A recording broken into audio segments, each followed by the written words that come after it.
Justin pourrait avoir un complice. Noah vrille complètement. Le couple Timothée et Elsa ne tient qu'à un fil.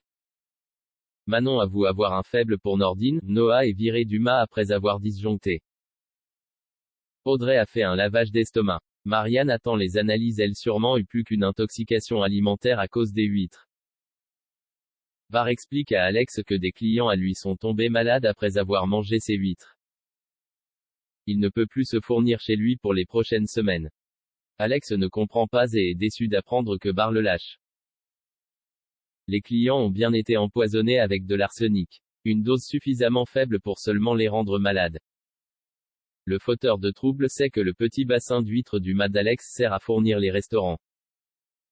Les analyses de l'eau ont révélé une contamination qui a eu lieu il y a 1 ou 2 jours. Justin est donc le coupable idéal. Il a d'ailleurs reconnu le vol et l'agression d'Alex. Il a sûrement un complice, notamment pour l'explosion. Alex et Judith sont à bout de force. Tous les clients annulent leurs commandes depuis ce matin. Ils s'en veulent d'avoir provoqué cela en ayant fait partir Justin. George essaye de mettre la pression à Justin qui dément être responsable de ses actes. Judith et Jordan essayent de rire de la situation et de la reconversion potentielle du mât si la vente d'huîtres ne marche pas.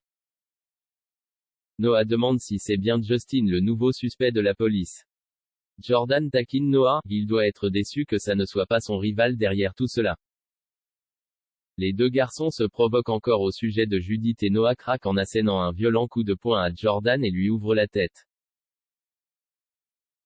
Judith les sépare avant que ça ne dégénère encore plus. Judith se voit obligée de virer Noah qui le prend mal. Il pense que Jordan et Judith vont pouvoir plus facilement se tourner autour. Jaya soigne la plaie de Jordan. Judith l'avait déjà fait un peu plus tôt. Elle pose des questions la cause du coup de poing de Noah. Jordan lui ment et explique que ce n'est pas au sujet de Judith. Elle espère qu'il va arrêter bientôt ce travail pour qu'il se voit plus souvent mais ça ne va pas être le cas au contraire. Audrey rentre de l'hôpital et Jaya s'en va. Roxane a découvert que Noah avait envoyé un message il y a 1 semaine à Justin. Tu avais raison, je peux plus les saquer céder le cours. Martin vient pour parler avec Noah qui commence à lui mentir. Il veut l'emmener au poste mais Noah pousse le collègue du commandant.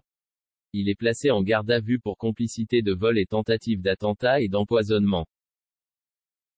Timothée pense être asexuel mais l'est-il vraiment? Elsa débarque à l'improviste chez Timothée.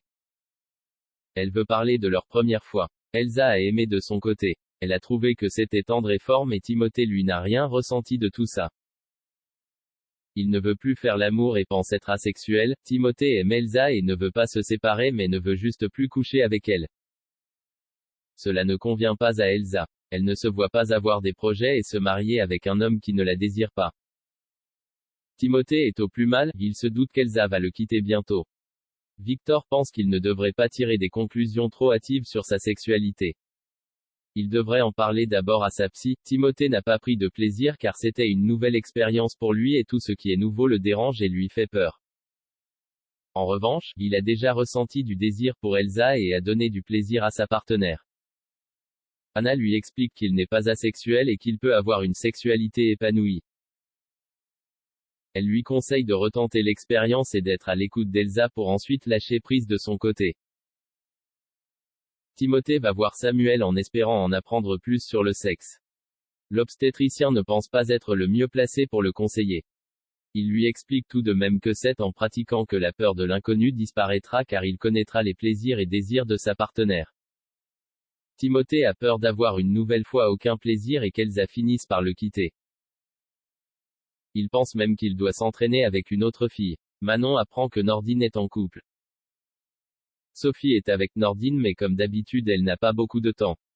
Elle voit tout de même qu'il échange des messages avec Manon même si lui a l'air de ne pas prêter beaucoup attention à la jeune fille.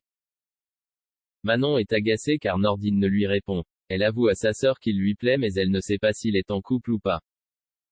Sophia lui conseille de dénicher cette information. Manon révise à Nordine au spoon.